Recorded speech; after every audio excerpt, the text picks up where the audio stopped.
Hello and good afternoon, ladies and gentlemen. Welcome to this week's new episode of the Xbox Lunch Break Special. I'm your host, Mr. BoomStick XL. And folks, I'm going to need your help with something. Could you please let us know if either myself or Fuzzy Belvedere are botting in any way? And I don't mean like X-botting, folks. I mean actually technically issued botting, because I've been having some weird issues. Again, sorry, apologies for the 4 minutes late. We were here and ready to go to just give, obviously, chat if you would not mind again. So Dave Reezy, thank you so much. He said sounds good to him, so I appreciate that very much. And well, listen, Fuzzy Belvedere, good morning, or for some people, good afternoon. Right here in, of course, New York, it's good afternoon. It's 12:04. Been a bit of a day, for at least for me personally. Got up super early, started off on the right foot, got into the gym for 90 minutes, feel really, really good about that. And today was chest day, and goddamn, this old man is sore. And I guess, the kids like to say, if it doesn't hurt, it doesn't count, right? Pause. So there you go. Fuzzy Belvedere, how you feeling, brother? How was your weekend?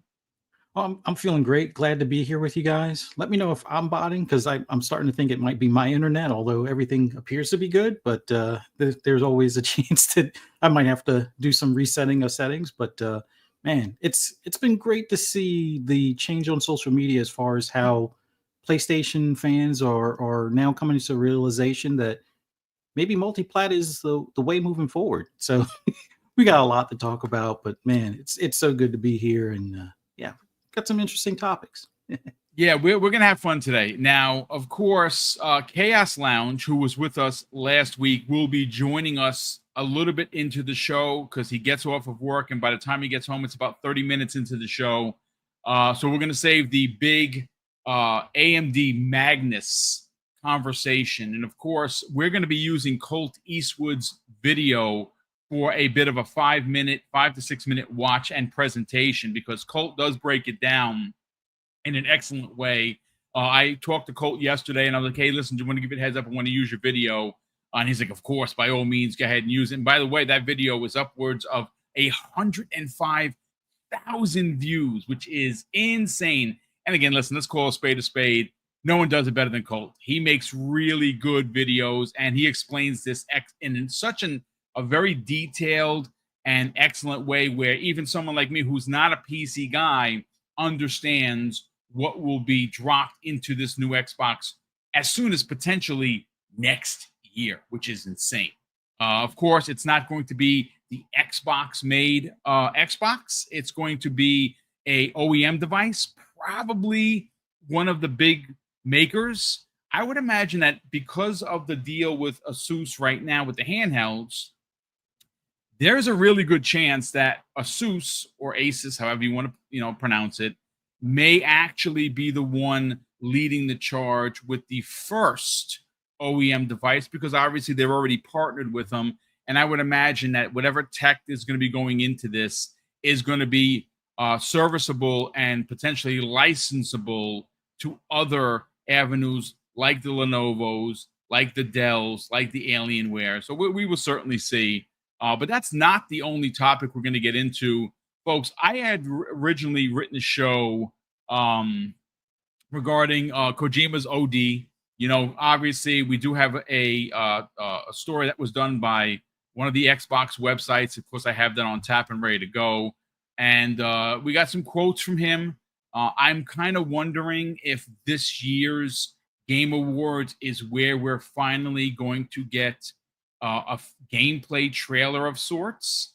I mean, we did see OD announced at the Game Awards a couple of years ago, where it was the people kind of just screaming and saying like weird things.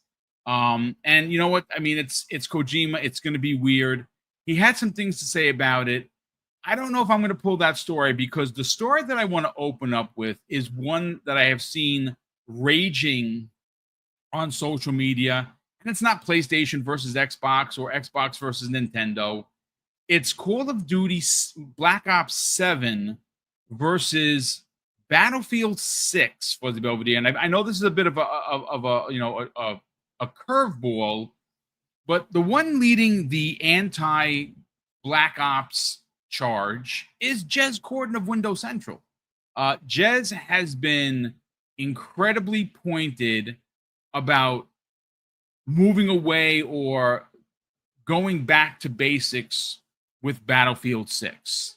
And a lot of the rhetoric that's been going on, and again, I love Jez Corden. We're very good friends. He's a great friend of the community, great friend of this channel.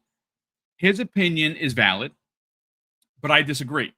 There is a big conversation happening with games media and, of course, the community about how one is better than the other, one doesn't need to exist, and the other one does. First of all, folks, here's the thing. Whether you like it or you don't, Black Ops 6 had 50 plus million players in under a year, right? Now, granted, some of the skins are ridiculous. I totally get that. Again, it's pretty crazy to be running around with a military-esque character that I have, right? And Beavis and Butthead, or the coach, or people that look like claymation, or people that are drawn like cartoons.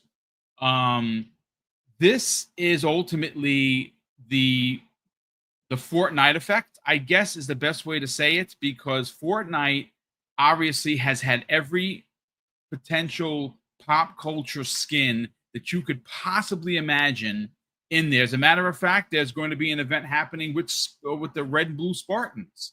Now, I'm gonna be honest with you; they're a little thin for my taste. I mean, they look like tall glasses of water rather than actual Spartans, and that's fine. I mean, that's just the artwork, but I'm probably gonna buy them, and I'm probably gonna play Fortnite because, I mean, it's a Spartan event. How could you not?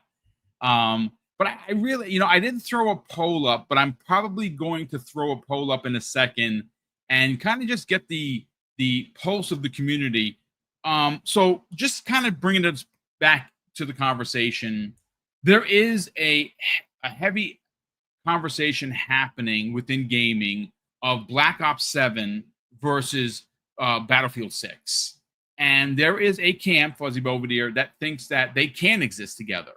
And I disagree. I think they absolutely can exist at the same time. But I think I'm going to come down on the side of Black Ops 7. And it's because I became a huge fan of Call of Duty once again because of Black Ops 6. Now, don't get me wrong.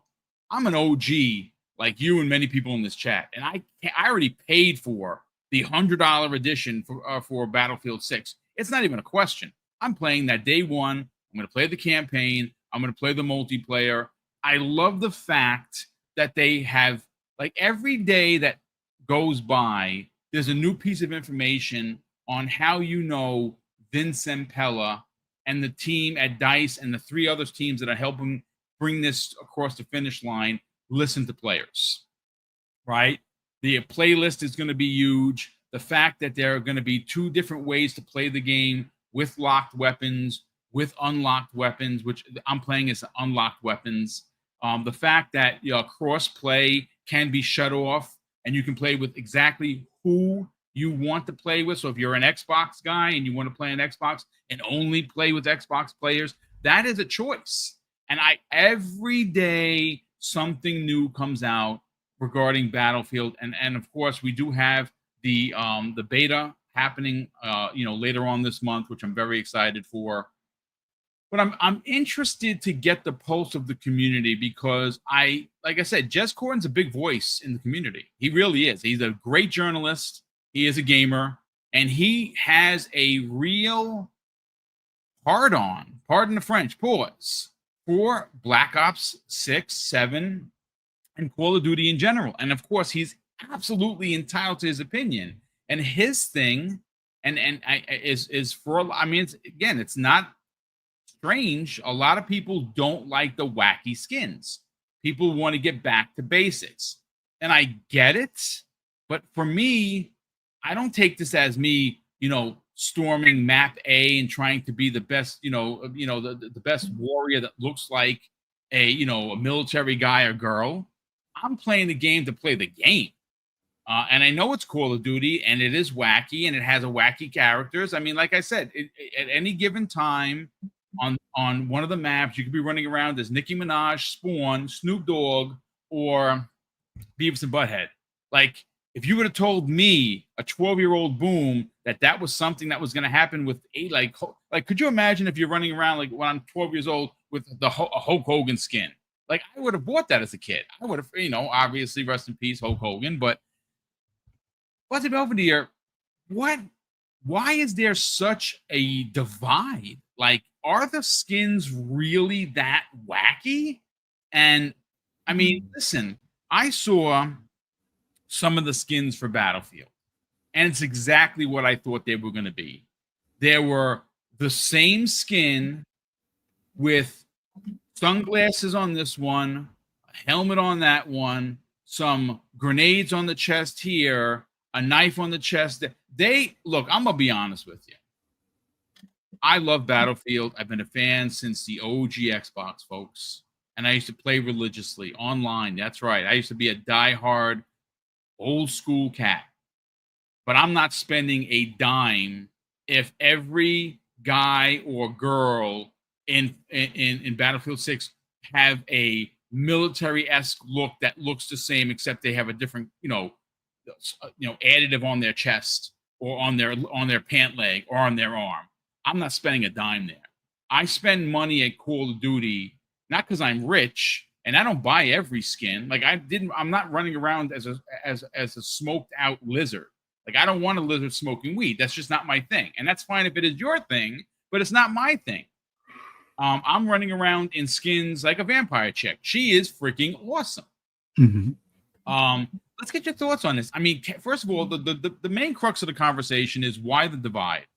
But more so, can they exist at the same time, Fuzzy? I do think they can exist at the same time. Now, my own personal preference is if you're playing a military shooter, it should look somewhat tactical, like things that make sense. Like, I don't want to see bright neon colors. I mean, nobody should want a skin that has bright neon colors on it, because then that's going to make you stand out and be a target kind of thing. But even some of my favorite games started doing the more Fortnite-like skins.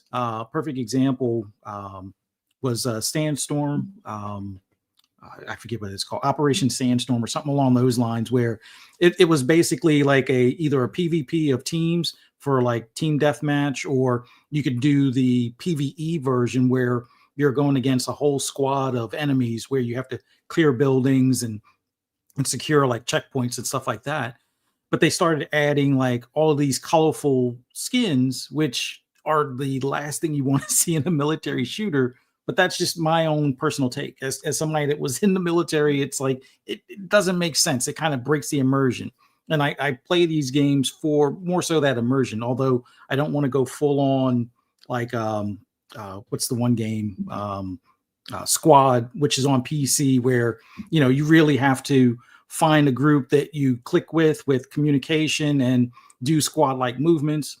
But that's a totally different animal. And when it comes to things like Call of Duty, there's room for both avenues. I could see them potentially having it where it's like, for those that don't want to see those wacky skins, maybe to have it where it's turned off visually for you, so that way you just see regular characters. And I know there's a community that's all for the wacky characters and whatnot, for the fact that, they want to show whatever they've either earned or how often they've played, or, what's cool skins they've picked up because it's like a new popping trend or social media highlight kind of thing, where, oh, I'm as a celebrity playing this game kind of thing. So there's room for both. It's just my personal preference is more for the military style stuff. Although it needs to make sense. You don't want to have like, winter camo in the jungle, or you don't want to have desert camo in the jungle per se, kind of thing, where it's not going to blend in with the environment. But then again, you also have to look at it from the video game standpoint. You don't necessarily want to have everybody on a night map dressed in black, because then it might be a little bit harder to tell, enemy or from friendly versus enemy, until either they start shooting, or the name that's floating over their head kind of thing, which kind of breaks the immersion to some extent. But it's, from a video game standpoint, I see both sides point of view on it, but I say like both of them exist.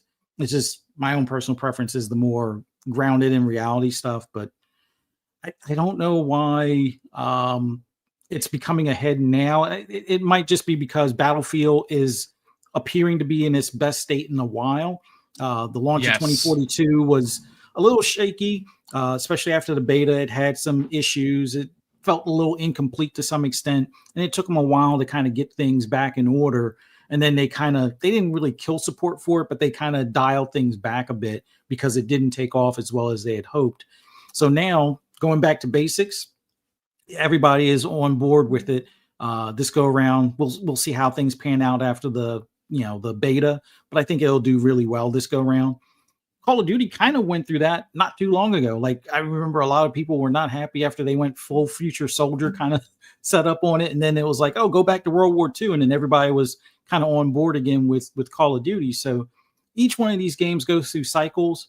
About the only one that seems to be, making the trend or forcing the trend is the one that's the least military like shooter, which would be games like Fortnite or even Apex Legends for that matter.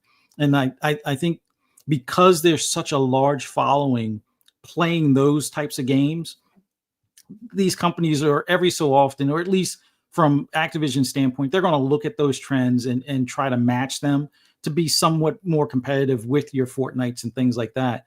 But, let's see if Battlefield stays true to military, camouflage and stuff like that a year down the road. Because after a while, everybody that's played the tactical shooter and loves that aspect of it are going to start either finding other games, or you're going to have the more, I wouldn't say casual crowd, but the crowd that's less focused on those types of outfits probably come in and be like, oh, it would be cool to have Snoop Dogg in. Well, they're not going to have Snoop Dogg in Battlefield if he's in COD, but something along those lines. And I can totally see people kind of loosening up, and then that will be the year, the following year, where COD comes out with everything is like, yeah, it's what you would see in the military as opposed to celebrities and things like that. So each of them will have their ebb and flow, but I think Call of Duty primarily does it because of the size of the audience that plays that game.